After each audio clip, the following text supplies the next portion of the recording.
కరకరలాడే స్ట్రీట్ టైప్లో చికెన్ పకోడీ ఏ విధంగా చేసుకోవాలో చూద్దాము. ఎలాంటి పిండి వాడకుండా గోధుమ పిండి కానీ మైదా పిండి కానీ ఏది యూజ్ చేయకుండా ఎలా చేయాలో చూద్దామండి.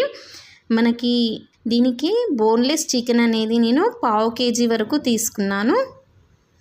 దీంట్లో మనకు టేస్ట్కి తగ్గట్టుగా కొంచెం కారం, అదేవిధంగా కొంచెం ఉప్పు, కొంచెం పసుపు,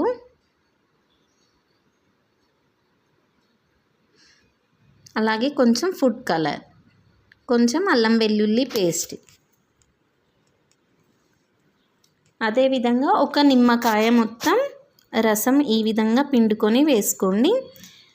ఎందుకు అంటే ఒక నిమ్మకాయ మొత్తం మనకి చాలా టేస్టీగా ఉంటుందన్నమాట. తినేటప్పుడు పుల్ల పుల్లగా చాలా టేస్టీగా ఉంటుంది. సో ఒక నిమ్మకాయ అనేది జ్యూస్ ఈ విధంగా వేసుకోండి. లేదా ఎక్కువ పులుపు తినని వాళ్ళు హాఫ్ అయితే సరిపోతుంది. నిమ్మకాయ ప్లేస్లో మీరు వెనిగర్ అయినా కానీ యూజ్ చేసుకోవచ్చు, మనకి ఇంట్లో ఉండే వాటితోటే అన్నమాట. ఈ విధంగా మొత్తం కలుపుకున్నాక కొంచెం ధనియా పౌడర్, అలాగే జీలకర్ర పౌడర్, పెప్పర్ పౌడర్ అంటే మిరియాల పొడి వేసి ఈ విధంగా కలుపుకోండి. దీంట్లో ఎలాంటి పెరుగు అనేది యూజ్ చేయకండి. ఈ విధంగా చేస్తేనే మీకు స్ట్రీట్ టైప్లో చాలా టేస్టీగా వస్తుంది. ఇలా మొత్తం కలుపుకొని 1 hour కానీ 2 hours కానీ 3 hours మీకు ఎంత టైం అనేది పడుతుందో అంటే వీలవుతుందో అంత టైం యూజ్ చేసుకోవచ్చు. ఈ విధంగా కలిపి మూత పెట్టి నేను 1 hour పక్కకు పెట్టుకున్నాను. ఆఫ్టర్ 1 hour తర్వాత చూడండి ఈ విధంగా అయింది. ఈ విధంగా మళ్ళీ కలుపుకోండి.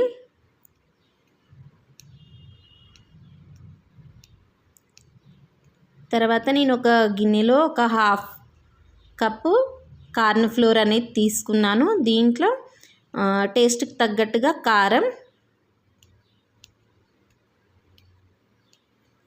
అదేవిధంగా గరం మసాలా, కొంచెం ఉప్పు,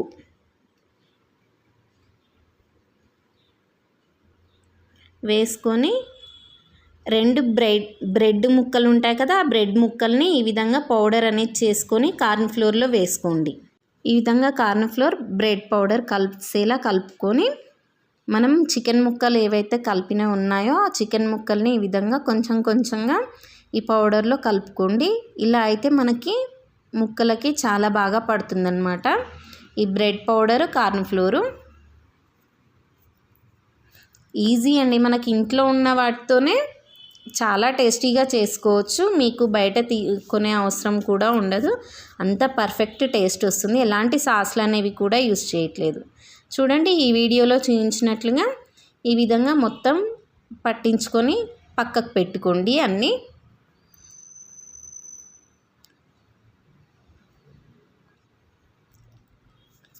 సింపుల్ అండి. దీంట్లో ఒక చిన్న చిట్కా ఏంటంటే బ్రెడ్ పౌడర్ అనేది ముక్కల నుంచి విడిపోకుండా ఉండడానికి కొంచెం ఆయిల్ అనేది వేసుకొని చేసుకోండి. లేదా మీరు మొత్తం కలిపిన తర్వాత ఒక 5 minutes పక్కకు పెట్టుకున్నా కానీ సాల్ట్ ఉంటుంది కదా ముక్కలకు పట్టించింది, ఆ సాల్ట్ ద్వారా మనకు కొంచెం ముక్కలకి పట్టి ఒక పకోడీ వేసుకుంటే మనకు వాటర్ టైప్లో ఏ విధంగా కన్సిస్టెన్సీ అవుతుందో అదే విధంగా అవుతుంది. ఈ విధంగా కలిపి నేను ఒక 2 minutes మాత్రమే పక్కకు పెట్టుకున్నాను. చూడండి ఏ విధంగా అయిందో.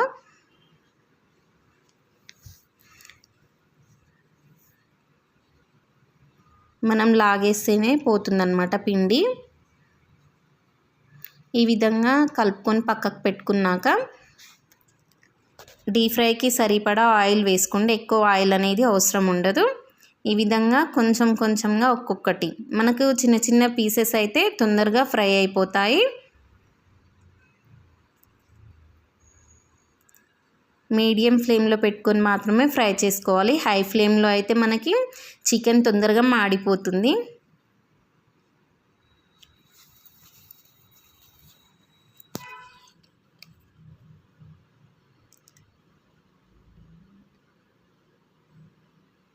మనం అప్పుడప్పుడు చెక్ చేసుకుంటూ ఉండాలండి, లేదంటే చిన్న చిన్న పీసులు ఉంటాయి కదా అవి మాడిపోవడం జరుగుతుందన్నమాట.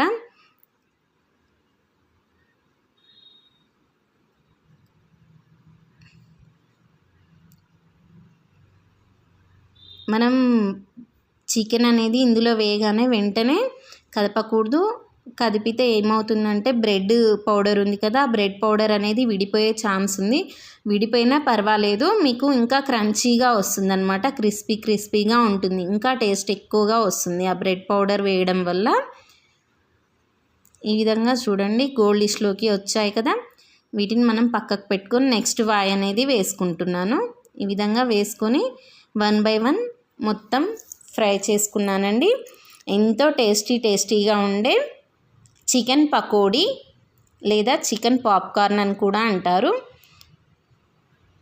మీకు ఎలాంటి పిండి అనేది యూస్ చేయకుండా ఈ విధంగా వేడిగా చికెన్ పకోడీని సర్వ్ చేసుకుంటే పిల్లలైనా కానీ పెద్దవాళ్ళైనా కానీ ఎవరైనా కానీ ఈజీగా తింటారు. చూడండి ఈ విధంగా ఫ్రై అయిపోతుంది, క్రిస్పీగా వస్తుంది.